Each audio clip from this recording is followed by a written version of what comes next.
continuing our whirlwind tour of the software as a service technology stack. The next chunk of things is HTML and CSS. Again, this is something probably a lot of people have sort of seen or they know by osmosis, but we're going to give you the highlights.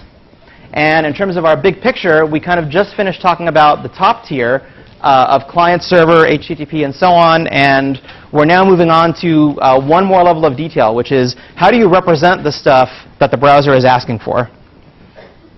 So very simply, a markup language or a way to format some content is the difference between something like this, which can be marked up like that, to look like that. OK, that's your entire training. I'm kidding. I'm kidding. I'm kidding. So HTML, a lot of you have probably sort of informally seen. It actually descends from a language that IBM developed in the 60s so that different projects and different departments could exchange information in a portable manner. And IBM's version of it became codified as an open standard in the 80s. So it's very simple. A document is a hierarchical collection of elements, headings, tables, things like that. Things can be embedded like images or JavaScript. We'll see examples of that. Forms that users can fill out a form and submit some input and cause the server to do something. Elements have attributes and can be nested inside each other. Now, I could say all that, or we could just look at an example, which makes it much easier. Let's head over to Firefox here. Hello World is not a very interesting example. But the Computer Science Division homepage is not too bad. So I'm going to, there we go, web developer. I'm going to view source from Firefox. And by the way, let me take this moment. This is also in one of the screencasts, but something you really want in Firefox is the web developer toolbar. If you're doing anything non-trivial with web development, you absolutely need this. OK. Here's the underlying HTML of this page. And you know, it's kind of, you can map elements pretty easily, right? Here's an element called title. That's what the title of the window is supposed to be, Computer Science Division. Here is a table with a bunch of rows that is trying to get all of these menu choices, EEX overview, and so forth.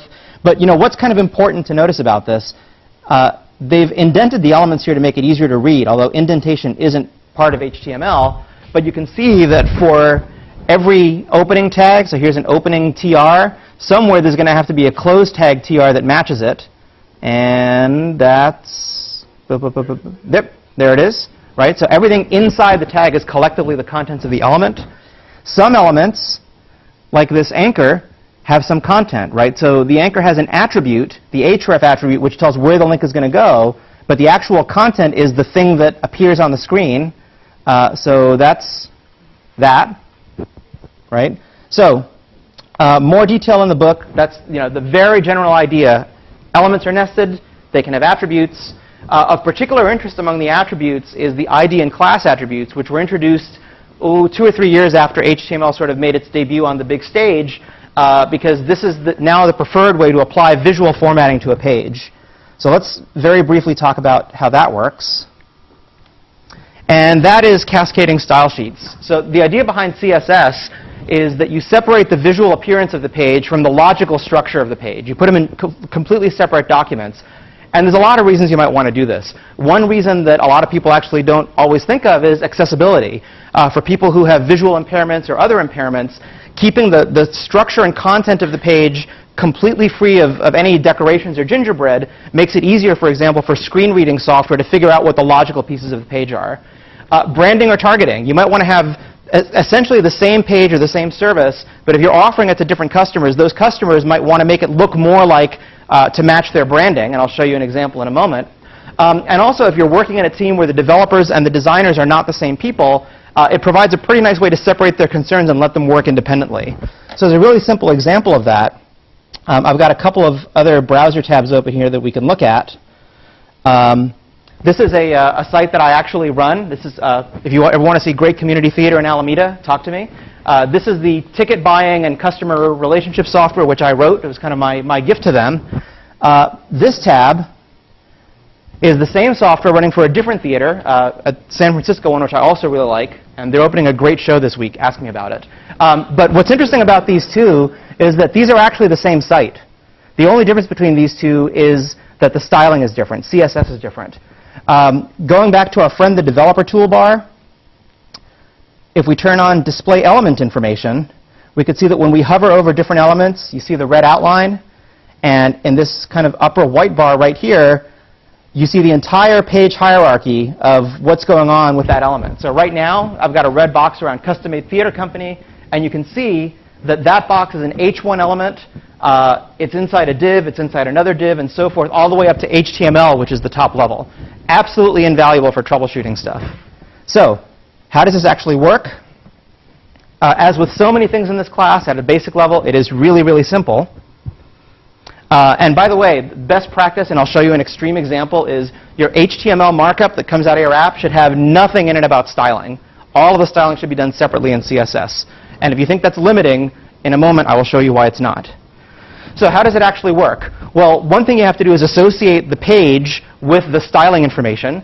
And you'll see at the top of every page that uses CSS, somewhere there'll be a link element that has the URI of the style sheet. So the style sheet is just another URI. It's another thing on the web that your browser can ask for. And within the page, there's many different ways that you can select a chunk of the page and say, here's how to make this chunk look. The book talks about a number of them, but a particularly important one that you'll see very commonly is the ID and class attributes that you can attach to HTML elements. Right? The ID is an attribute that, if it exists, has to be unique within a page. So I have a div element here whose ID is the string right. There can't be anything else on that page with the same ID, whether it's a div or some other kind of element. A class can be attached to many different kinds of elements, even of this different types on different pages. And one of the most straightforward ways that you can select elements for styling is by attaching IDs and classes to them and then referring to those IDs and classes in your CSS file. So, for example, given this little snippet of HTML up at the top, there's various ways that I can select parts of that page so that I can describe how to make them look. For example, I could say, apply styles to all H1 tags. That's kind of a sledgehammer, but I could do that. I could say any element whose class is page frame, and dot is the notation for doing that. So for example, that top div, class equals page frame, would be picked up by this selector. I could also do it by the element's ID, which has to be unique on a page. # is the syntax for that. So looks like, in fact, both of these selectors would equally well match that div. By the way, don't do this. This is an example for illustrative purposes, but the message is you can easily end up writing selector names that can match in multiple ways, and the rules for who wins are complicated and are not always consistent from one browser to another. So keep it simple. A combination of tag name and class. So any div with class page frame, or a span whose ID is cust name. By the way, this is redundant, right? Because ID has to be unique on a page, so I could just omit the word span from here, and there's at most one element is permitted to match this, right? By definition, assuming it's a legal page. Yes? There's actually a case where that would not be redundant if you use the style sheet for multiple pages in on different pages in the same ID. Yes, okay, so Richard points out correctly that if I use the same style sheet to apply to multiple pages, on different pages, so I could have another page where there's an H1 tag whose ID is cust name, and as long as within that page this ID is unique, the selector won't match it. So yes, that's true. And it is very common to have a single style sheet that's used kind of across an entire site. So that's a good point. Thanks, Richard. Okay, so given that overview of CSS, which admittedly was brief, let's see if, oh wait, I didn't describe the bottom one because I was correcting myself. Descendant relationship. This one's actually pretty important because it's more selective. So if I have one selector followed by spaces followed by another selector, that means first look for this, and then inside of it, look for that. Okay, so the particular example on the slide is look for a div, any kind of div, doesn't matter what kind, and inside of that div, look for something that has the class cust name.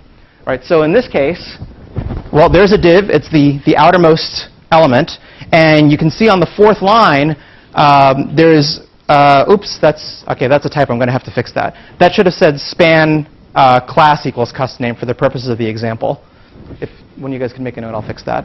But the idea is that you would match the span element with that class, but only if it occurred inside of a div. And either of these could be as specific as they wanted. Right, so it's a way to select based on the relationship of descendants in HTML as opposed to just based on tags and classes and so forth.